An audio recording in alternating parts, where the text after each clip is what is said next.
motions. Thank you, Chairman. I can offer apologies this morning from Councillor Val Guglielmi, Councillor Skills, Councillor Joe Henderson, and from David Irvine, one of our independent persons, and also Sue Gallone, another one of our independent persons.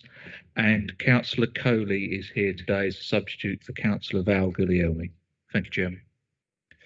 Thank you very much. I won't take that personally. Thanks, Alan. I know you've got a lot on your plate with your audit committee.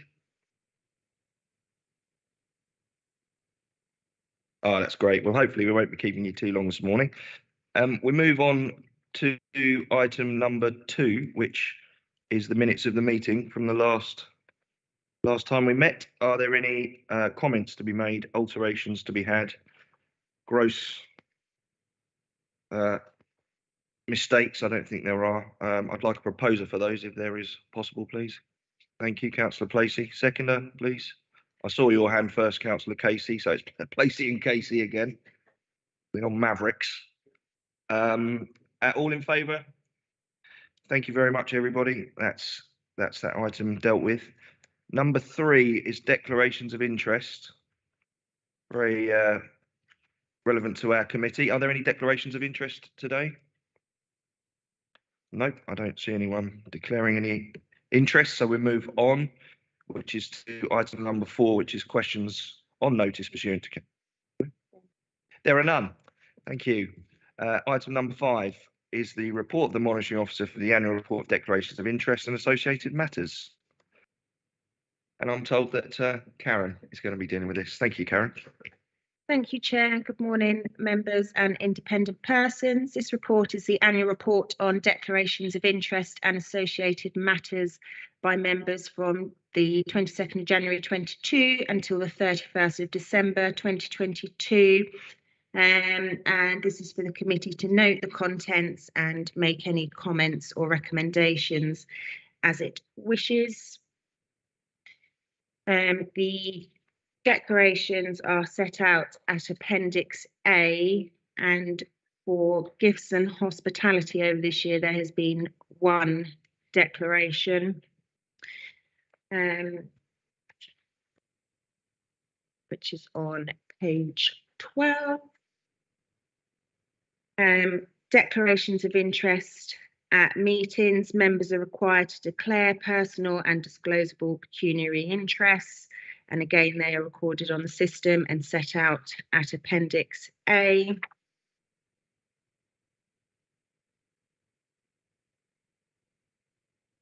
And it was previously agreed at Standards Committee in June 2016 that as part of its annual work programme, the committee would receive the annual report on declarations of interest and associated matters. As I say, the information is contained at Appendix A, Chair. Thank you, Karen. Are there any comments in relation to this agenda item? Yes, please, Lisa. Thank you, Chairman. What I would say is that you'll see from Appendix A on page 15 that the committee with the most declarations of interest is Planning Committee. And I wanted to just to highlight that that would be normal due to the subject matter of the items that go before the committee. You would expect there to be quite a high level of declarations of interest, where either members have declared an interest but remained because they've carried out the judgment test as set out in the code, or they have withdrawn from the item. So I was just saying that's quite normal for that to be a higher figure. I'd be worried if it was low. Thank you, Lisa. Councillor Steady. Yeah, thanks, Chair. I think I've asked the question before, but maybe I'll ask it again. Obviously, there's been various things from members of Parliament. How are we against the declarations what we make, as opposed to the declarations what members of Parliament make? Because that's one of the comments I get constantly asked by residents. You are correct, Councillor Steady. You do ask this question. And my answer is always the same, is that we have, local government has a different regime to members of parliament. And I say every time I'm glad that I have no role in relation to the probity and conduct of our members of parliament. I'm monitoring officer at local government level, and I will remain that as well. So they've got a different regime to us completely, although they do give us views on how local government should be run. We do not give them views on how they should run. So that's the best I can do without being political and going any further.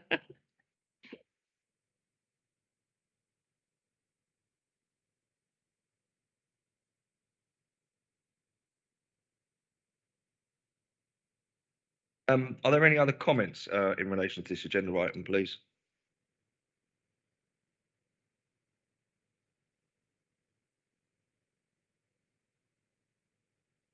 We're just going to note the contents of the agenda item in the report. Thank you, Karen. Do we need a show of hands? To have it moved and seconded. Moved and seconded. Can I have a mover, please? Steady. Seems relevant, applicable. Seconder, please. Placey. All in favour, please. Thank you very much. Thank you for that. We move on to the item which is number 6, mandatory training for members. Lisa, please. Karen, please. Sorry, Lisa. Karen, thank you. Thank you, Chair. Members, this report is an annual update on the mandatory training for members, and the recommendation again is that you note the contents of this report and that the committee continues to encourage members of the planning, licensing and registration and audit committees to attend any training that has been arranged. The mandatory training referenced in this report forms part of the overall training provision for councillors within the framework. In 21-22, the portfolio holder for corporate finance and governance established a cross-party working party for the regular input for the development opportunities for councillors. The membership provides for input from all the main committees of the council and political groups on the council to the overall position as a whole. So far, 5 sessions have taken place, with a further session planned along with specific development sessions, and there is continued access to the Local Government Association's online training portal. There are also additional training sessions provided for councillors through all member briefings, the content of which is not detailed within this report. And it's just worthy of note that the new member induction programme for 2023-24 will be presented to this committee at its next meeting. And the training that's been conducted over this year by the Planning Committee and Licensing and Registration Committee is contained within Appendix A. Thank you, Karen. Lisa, please. Thank you, Chairman. And for the public record, I just wanted to add, and if we can have it noted in the minutes, that Councillor Maria Fowler contacted us when she saw this report and said that there was an error on the planning record, and that she had actually attended a separate session online. So we'll make that amendment for her. The TCPA, one in column, the first column, she did actually attend that. So we'll make that amendment. Thank you, Lisa. Are there any other comments on this agenda item? Councillor Coley, please. Yes, could I just ask, page 25, is that a full list of membership of the Licensing and Registration Committee?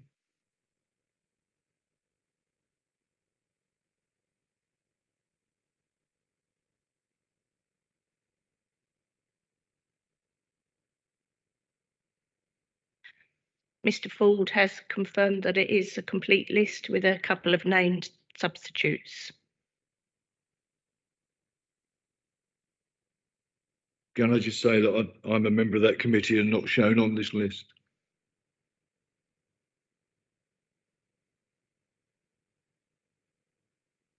And attended the training, I guess. Looking at the date, sorry, Chairman, looking at the date of the training, it might be that it was before you joined the committee's membership.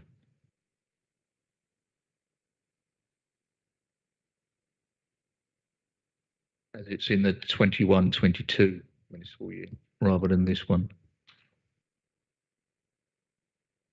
Yeah, thank you for that. I would question that, but thank you. I'll question outside of the meeting. Thank you. Are there any other questions in relation to the agenda item number 6? No. Thank you. Item number 7 is a pre-elections guidance for Chairman, we've got a recommendation on page 17 that needs to be moved, seconded and voted on.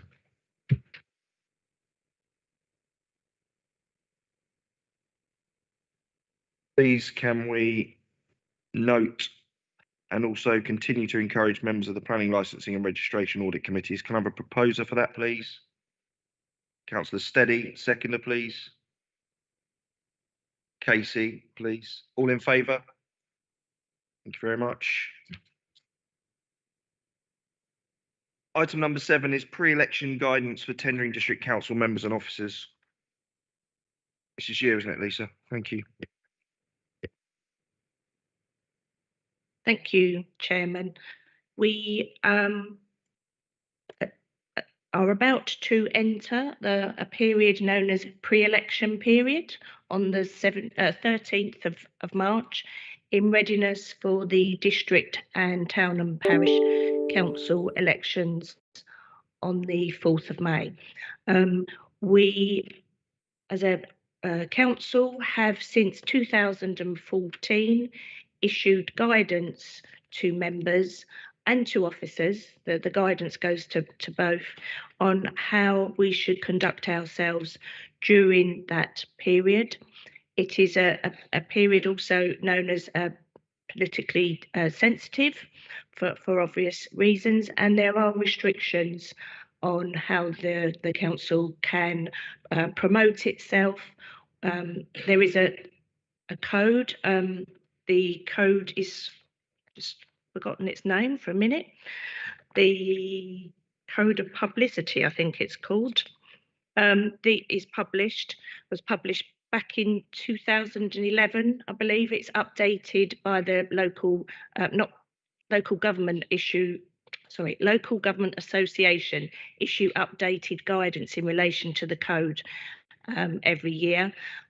Our pre-election period guidance has been updated to reflect that as well. Ian's just highlighted to me that it's the Code of Recommended Practice on Local Authority Publicity. So this is a bit of a mouthful. Yes. The guidance, first, in the format that you've got presented before you on page 33, it follows the same format we have used since 2014. We have updated it as I've said. It is key to note that we would encourage officers and members to refrain from using the term purder. It is has different meanings, and we are encouraged to use the term pre-election period. We have a couple of officers who are trying to get the term PEP being used so that we don't have to keep saying pre-election period. So I would advise members and officers to refrain from using the term purder. The summary of the key points are at the bottom of page 33, and that was the first one. But also that the council is prohibited at all times and not just during pre-election periods from undertaking activities or providing publicity designed to affect support for a political party. And as I've said, during the pre-election period, the obligation to ensure that no candidate or party is favoured is heightened. So any publicity describing the council's policies and aims should be objective as possible, concentrating on facts or explanation or both. Local authorities should not use public resources to mount publicity campaigns for whose primary purpose is to persuade the public to hold a particular view on a question of policy. It's important to note that business as usual continues with the council. Meetings are sometimes formal meetings are rearranged depending on what the item on the agenda is going to be. However, it is still okay to hold formal meetings during a pre-election period because we still, as an organisation, have to function and make decisions. However, we would sort of be straying away from making new policies and such like. The general rule is that in the period running up to the 4th of May, the council's press releases will not include the names and photographs or quotations from any politicians. Again, that's the standard practice. We are also should be looking at things, not just formal meetings, but we should be looking at any events that we were running as well. And we have been, as a management team, looking at things that have been organised over the last few months and to make sure that there isn't what we would say a bottleneck around the 13th of March to get all of our press statements and things out at once. So we've been trying to do that in a programmed manner. One of the things that this guidance does highlight for this year is the new requirement under the Elections Act 2022, and that is photo ID for voters attending polling stations. Everybody that attends a polling station to vote will have to have a form of photo ID. They will not be able to vote without that. There are a number of different formats of ID which can be used. Obvious ones would be your passport, your driving licence, the post office pass ID, photo ID. You can also use out-of-date passports as well, so long as it still looks like you. There is a lot of information on our website, and I would ask, as representatives in the district, whether you're officers or members of the public, to promote this when you're talking to people to ensure that it is widely known. There is going to be a day just before the elections where they call it Find It Friday. And that's a campaign which is obviously to not leave it to the last minute to find your photo ID, but to do it in advance. If members of the public wishing to vote do not have any current up-to-date ID, there is a form that can be filled out, and there's a link on our website to be able people to attain that ID as well in advance. So again, we're going to just keep promoting this as much as we can, and to ensure that nobody is stopped from voting on the day. So that's contained within the guidance. The guidance also sets out what the duties of the deputy and local returning officer are at Tendring District Council. The returning officer is Ian Davidson, and Keith Simmons is the deputy. And the guidance goes on to give more information about what publicity is. Use of resources. Use of resources includes not just meetings, but use of officers' time, council rooms and things. So it's quite wide in relation to that. The Freedom of Information Act is not suspended. during that period. So we highlight that. So we could still have to respond to requests in accordance with the legislation. So the pre-election period does not interfere with that. There is also some guidance in there about security, and that we work closely with the police as well, not only on polling day, but in the run up to it as well. There's information at the back as to where questions and queries can be signposted to.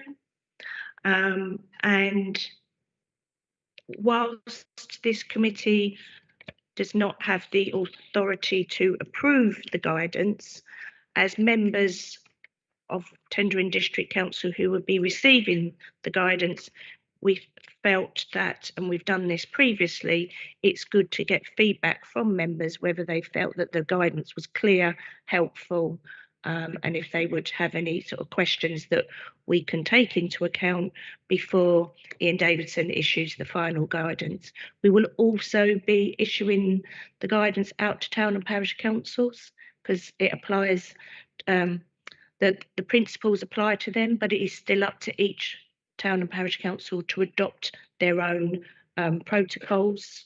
But we obviously we give the guidance to help them in doing so. So, and members have got any other questions? Just a couple. The forms that are available. Are there any plans? Sorry, are there any plans to have them available to pick up from the town hall? I don't know, but I can find out for you. More. Photo ID for the voters. Is there going to be any photo ID on the election forms of the candidates?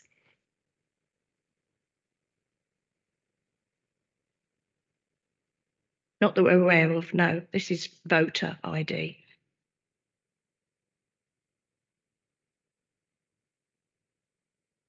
Any other questions? I think it's also important to add, I guess, if there are, I have heard of some concerns of people that might feel they might not be able to vote owing to these new ID rules. But however, I guess you could bypass that, could you, by having a postal vote? Yep, you don't need any ID for your postal vote. Obviously, there's a process to apply for one, so make sure that it's properly allocated. But no, you don't need the photo ID for the actual postal vote process. Thank you very much. Are there any other comments before we look at these recommendations? No? Okay. Well, I think that's fair to say we can move on to these recommendations. Then there are three. Note the contents of the report subject to any comments or recommendations that the committee may wish to make following consideration. Endorses the guidance being circulated to all tendering district councillors together with a reminder of paragraph 3.8b of the Code of Conduct. And C is supports the guidance being circulated to all town and parish councils in the area. Happy to sort of move those on some form of block. If I could have a proposer, please. Councillor Coley, thank you. Seconder, please. Councillor Placey, all in favour, please. Thank you very much indeed. That takes us on to our favourite item of the day, quarterly complaints and updates and other general matters.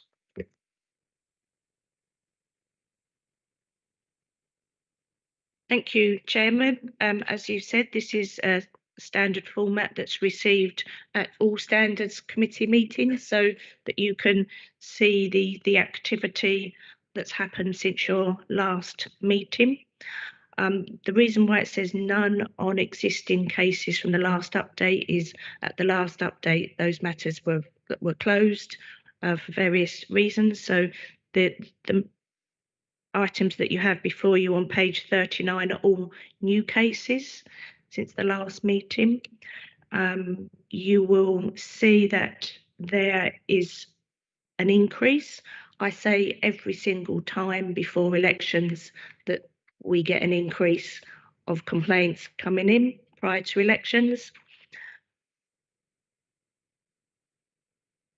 With or without merit, I think I will add, is so you'll also see that with the exception of a district councillor that was complained about by a member of the public, they are all councillor on councillor complaints at town and parish council level.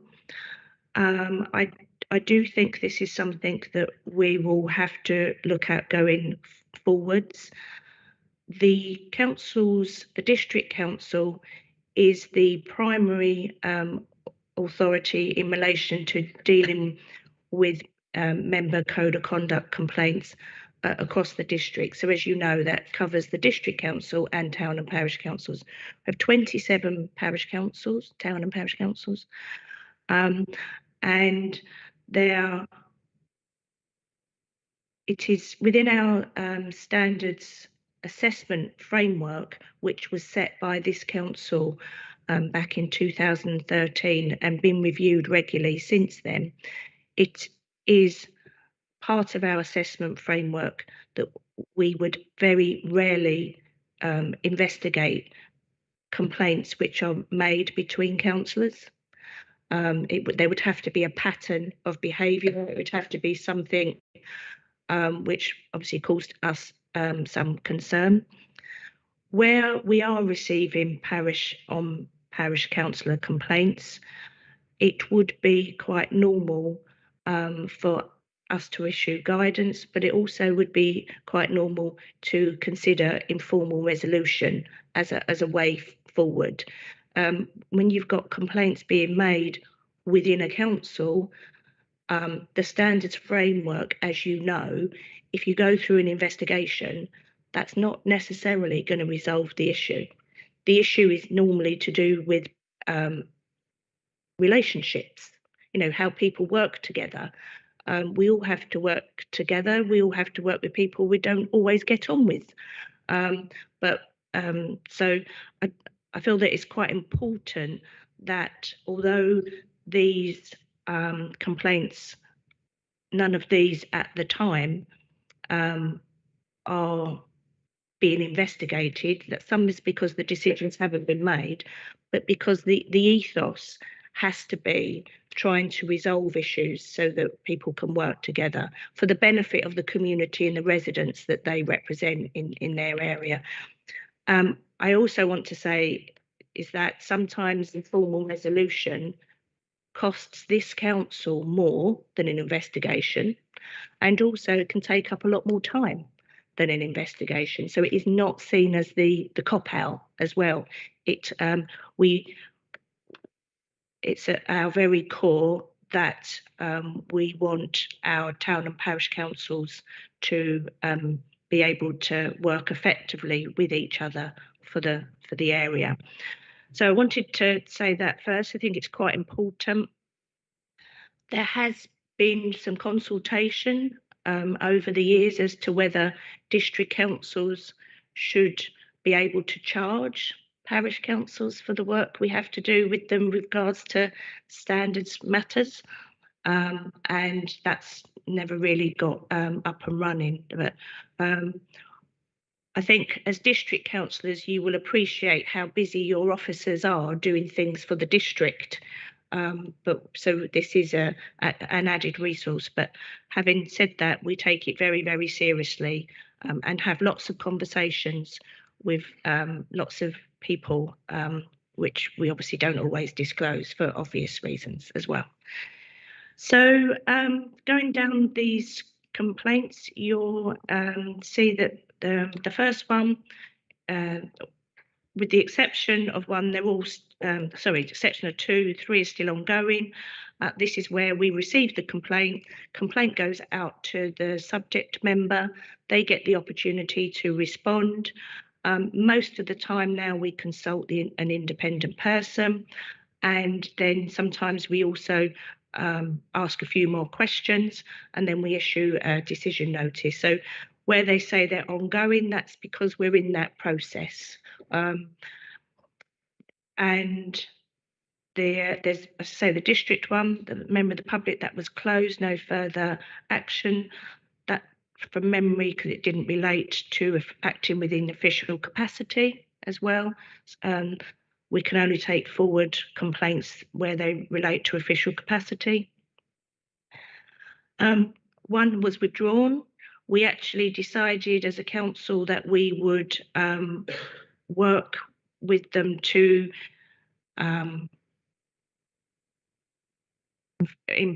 resolve the matter informally. However, they decided to take some guidance and advice that we gave them, as well as what they got externally, and they're resolving the matter themselves, which is really good to hear, because actually it means that they've decided they want to work together without our involvement. So that's positive.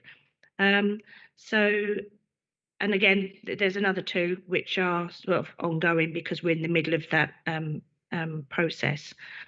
The fourth one is interesting because we have a complaint made by one councillor, who then the subject member then's made a counter complaint against the other councillor as well. So we're looking into that matter, and we'll be making a decision very shortly as to what we propose to do.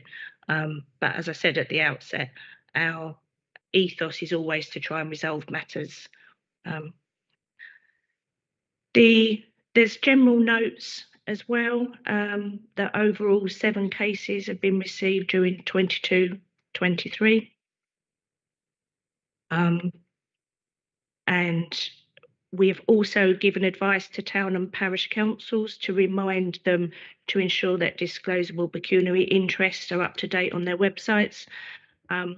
Debbie Bunsim, our team, did an audit of websites across town and parish councils, and we found mixed positions with regards to what was on the website. So we wrote out, sent a letter around saying, asking them to double check that everything was up to date, and then we're going to do another audit shortly to see if some areas have improved.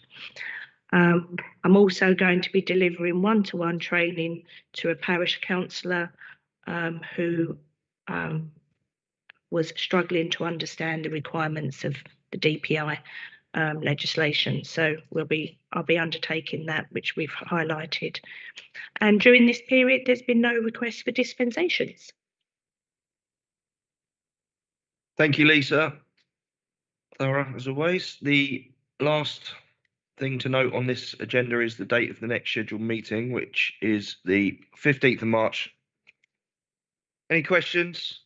Councillor Coley, you've proven to be a real asset today. Yeah, just a small point really. I'm aware now the National Association of Local Councils and the Essex Association don't provide any training at all unless they receive considerable financial reimbursement. And I'm also aware that Lisa and Karen have provided a considerable amount of training to parishes, and I believe that parishes should pay for it.